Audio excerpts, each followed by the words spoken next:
Good morning students. Welcome on YouTube channel of Lalbagh Girls.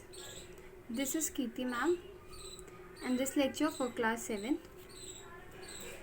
Class 7 का मैंने second chapter घातांक start किया था, जिसकी फर्स्ट एक्सरसाइज मैंने करवा दी है और इसकी सेकेंड एक्सरसाइज का फर्स्ट क्वेश्चन आज मैं करवाऊंगी और क्वेश्चन है सरल कीजिए 3 to the power 7 into 3 to the power 8। कल मैंने कुछ लॉज बताए थे। फर्स्ट लॉ था a to the power m into a to the power n is equals to a to the power m plus n। Second law था a to the power m divided by a to the power n is equals to a to the power m minus n।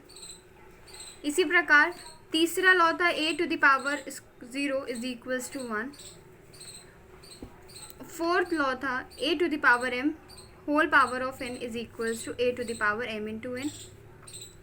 Fifth law a to the power m into b to the power m is equals to a into b whole m।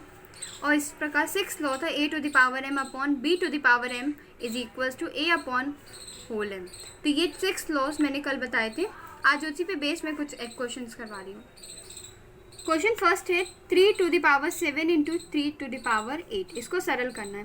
तो इसको सरल करने के लिए हमें सबसे पहले हमें ये पता है कि यहाँ पर फर्स्ट नियम लगेगा, यानी कि फर्स्ट नियम ये है a to the power m गुणे a to the power n is equals to a to the power m plus n।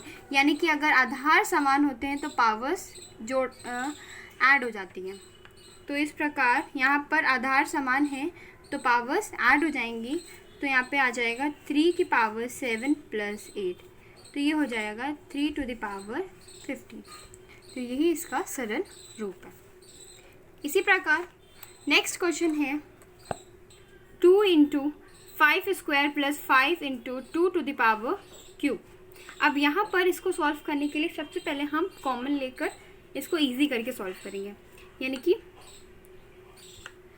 देखिए 2 और 2 दोनों में है तो हम लोग सबसे पहले कॉमन 2 लेंगे और उसके बाद 5 दोनों में है इसलिए हम लोग 5 कॉमन लेंगे। तब यहाँ पर हमारे पास क्या बचेगा, एक 5 बचेगा। यहाँ पे 2 5 थे तो एक 5 मैंने बाहर ले लिया, तो यहाँ पर एक 5 और 2 1 की 2 केवल एक था इसलिए एक 2 बाहर चला गया।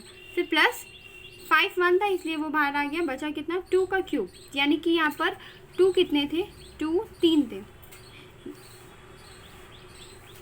जिसमें से मैंने 1 2 को तो बाहर ले लिया। अब हमारे पास कितने बचे, 2 into 2 यानी कि 2 की पावर 2 बचा। इसके बाद 2 5 10 और 5 प्लस 2 का स्क्वायर होता है 4, तो ये हो जाएगा 10 into 5 प्लस 4 is 9 और आंसर हो जाएगा आपका 90। यही आपका आंसर। इसी प्रकार तीसरा क्वेश्चन है 4/9 का क्यूब इंटू 4/9 की पावर 4 डिवाइडेड बाय 4/9 की पावर 4। तो इसको सरल करने के लिए सबसे पहले हमें जो पता है, फर्स्ट जो रूल है वो ये है कि 4/9 की पावर क्यूब को ऐसे ही रखेंगे और यहाँ पर डिवाइड करते हैं। तो 4/9 की पावर 4 डिवाइड है 4/9 की पावर 4। तो हमें एक रूल पता है कि अगर a की पावर m डिवाइड हो रही है a की पावर n से तो पावर्स क्या हो जाती है, सब्सट्रैक्ट हो जाती है। तो यहाँ पे हो जाएगा a की पावर m माइनस n। तो यही प्रोसीजर हम लोग इस वाले में सेकेंड पार्ट में अप्लाई करेंगे। फर्स्ट पार्ट को हम लोग ऐसे ही लिखते हैं, तो 4/9 का क्यूब इंटू यहाँ पे 4/9 4 माइनस 4 हो जाएगा।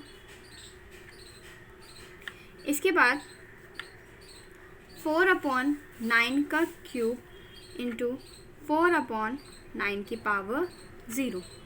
एक और रूल मैंने बताया था कि a to the power 0 की वैल्यू होती है 1, यानी कि किसी भी नंबर की पावर अगर 0 है तो उसकी वैल्यू हमेशा 1 होती है। तो 4/9 की पावर 0 है तो यहाँ पे इसकी वैल्यू 1 होगी।